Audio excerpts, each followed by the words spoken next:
अस्सलामुअलैकुम वरहमतुल्लाहि वबरकातुहू। अल्हम्दुलिल्लाह वस्सलातु वस्सलामु अला रसूलिल्लाह अम्मा बाद।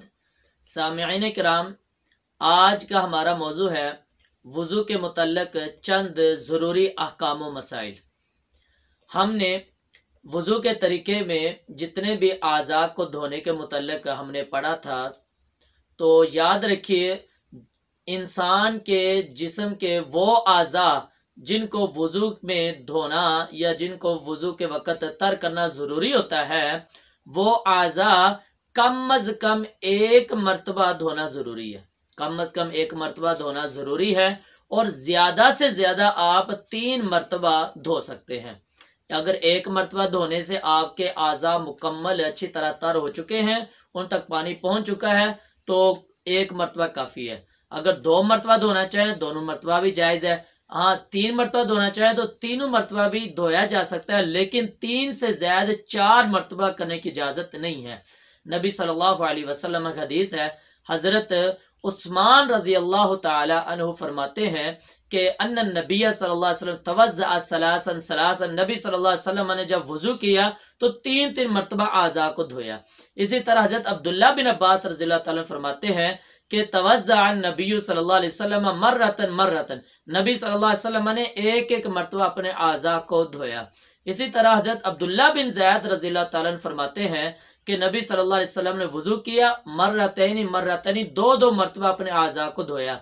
तो एक मरतबा भी धोए जा सकते, 2 मरतबा भी, 3 मरतबा भी, लेकिन 3 से ज्यादा धोने की इजाजत नहीं है।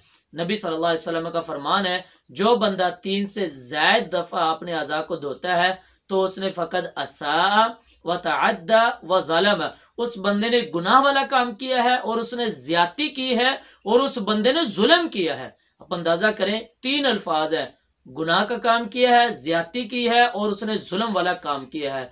तो आप खूब जानते हैं जुल्म करना भी कोई छोटा गुनाह नहीं है, ज्यादती करना भी कोई छोटा गुनाह नहीं है, और फिर बुरा काम, ये तो आप सब जानते हैं कितना बुरा काम है। लिहाजा 3 मरतबा ज्यादा से ज्यादा अपने आज़ा को धोया जा सकता है, इससे ज्यादा धोने की इजाजत नहीं है। इसी तरह हमारे बाज भाई कुछ ऐसे हैं जो वुजू के दौरान हर उजू पर कुछ खास दुआएं पढ़ते हैं। मिसाल के तौर पर जब वो चेहरा धोएंगे तो दुआ पढ़ते हैं, अल्लाहुम्मा बय्यिज़ वजही, अल्लाह मेरे चेहरे को रोशन कर दे। इसी तरह जब पाँव को धोते हैं तो कहते हैं अल्लाहुम्मा सब्बित कदम, अल्लाह मेरे कदमों का साबित कदम रख। तो याद रखिए, दौराने नमाज, दौराने वुजू किसी भी किस्म की कोई भी दुआ नबी सल्लल्लाहु अलैहि वसल्लम से साबित नहीं है। हाँ, वुजू से पहले बिस्मिल्लाह पढ़ना और वुजू के बाद दुआ पढ़ना, ये पहले और बाद की दुआएं तो नबी सल्लल्लाहु अलैहि वसल्लम से साबित हैं, लेकिन दौराने नमाज दौराने वुजू दुआएं नबी सल्लल्लाहु अलैहि वसल्लम से साबित नहीं है। लिहाजा जो चीज नबी सल्लल्लाहु अलैहि वसल्लम से साबित ना हो, उन पर अमल करना ये जायज ही नहीं है। इसी तरह दौराने वुजू बाज भाई हमारे वो गर्दन का मसा करते हैं, गर्दन का मसा, सर का मसा किया, कानों का मसा किया, फिर बाद में हमारे भाई गर्दनों का मसा करते हैं। तो प्यारे भाइयों, याद रखिए, कोई भी काम है, कोई भी अमल है, उसके लिए हमारे पास सही हदीस का होना वो जरूरी है। हदीस हो या कुरान, कोई ना कोई शरई दलील हो जो सही हो, फिर हम उस पर अमल कर सकते हैं। तो गर्दन के मसे के हवाले से कोई भी सही हदीस नबी सल्लल्लाहु अलैहि वसल्लम से साबित नहीं है, लिहाजा गर्दन का मसा दीन इस्लाम के अंदर मौजूद नहीं है। इमाम इब्ने तैमिया रहमहुल्लाह ताला और हाफिज इब्ने क़य्यिम रहमहुल्लाह फरमाते हैं कि गर्दन के मसे के हवाले से कोई भी सही हदीस रवायत मौजूद नहीं है, लिहाजा गर्दन का मसा भी वुजू में जायज नहीं है, इससे हम सबको बचना चाहिए। इसी तरह हमारे बाद जो साथी हैं वो वुजू के अंदर कुताही करते हुए कुताही बरतते हैं, जिसकी वजह से बाज आज़ा खुशक रह जाते हैं। तो ये बाज आज़ा का खुशक रह जाना, ये इस पर नबी सल्लल्लाहु अलैहि वसल्लम बहुत सख्त वईद नाजिल की है। इसलिए हमें पूरी तवज्जो के साथ वुजू करना चाहिए ताकि हम इस सख्त वईद से हम सब बच सकें। नबी सल्लल्लाहु अलैहि वसल्लम का फरमान हदीस में आता है कि नबी सल्लल्लाहु अलैहि वसल्लम ने एक आदमी को देखा कि उसके पाँव में एक नाखून के बराबर सिर्फ थोड़ी सी जगह खुशक रह गई थी। तो आप सल्लल्लाहु अलैहि वसल्लम ने उसे कहा था कि दोबारा जाओ, जाकर के दोबारा वुजू करो और फिर दोबारा आकर के नमाज पढ़ो। अब अंदाजा करें, सिर्फ थोड़ी सी जगह देखी आप सल्लल्लाहु अलैहि वसल्लम के, वो उस पर पानी नहीं पहुंचा था, तो आपने क्या फरमाया कि जाओ जाकर के दोबारा वुजू करके आओ। इसलिए हमें भी पूरी तवज्जो के साथ वुजू करना चाहिए ताकि किसी किस्म की कोई भी आज़ा खुश्क ना रह जाए।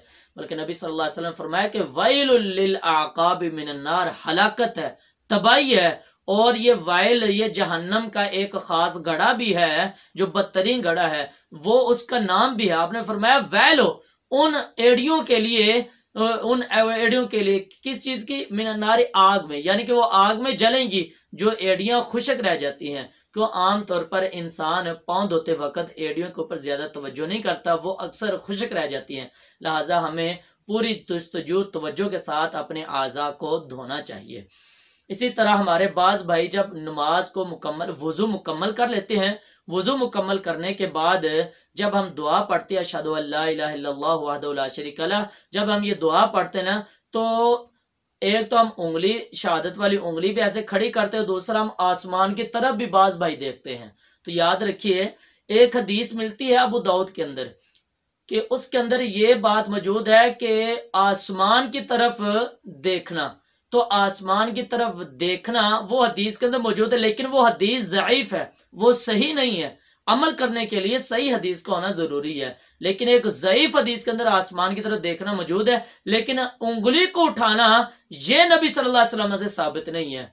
तो लिहाजा आसमान की तरफ देखना भी सही हदीस से साबित नहीं है, और उंगली को उठाना भी सही हदीस से साबित नहीं है। तो लिहाजा हमें इतने तकल्लुफात में जाने की जरूरत ही नहीं है, वही काम करने चाहिए जो नबी सल्लल्लाहु अलैहि वसल्लम से साबित हो।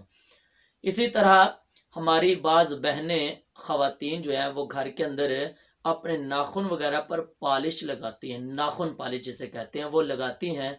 तो वो लगाने के बाद जब वो वुजू करेंगी तो वुजू के लिए उन आज़ा तक पानी नहीं पहुंचेगा, उस जगह पर पानी नहीं पहुंचेगा, तर नहीं होंगी, जिसकी वजह से वो मेरी माएँ बहनें उस सख्त वईद में वो आ जाएंगी जो नबी सल्लल्लाहु अलैहि वसल्लम ने बयान की हैं। लिहाजा अगर कोई भी मेरी माँ बहन वो नाखून पॉलिश लगाए तो उस नाखून पॉलिश को अपने नाखून से पहले साफ करना होगा, साफ करने के बाद फिर वुजू किया जाएगा, वुजू किया जाएगा तो फिर वो कामिल वुजू होगा। अल्लाह ताला से दुआ है, अल्लाह ताला हमें इन तमाम मसाइल को समझकर फिर उस पर अमल करने की तौफीक अता फरमाए।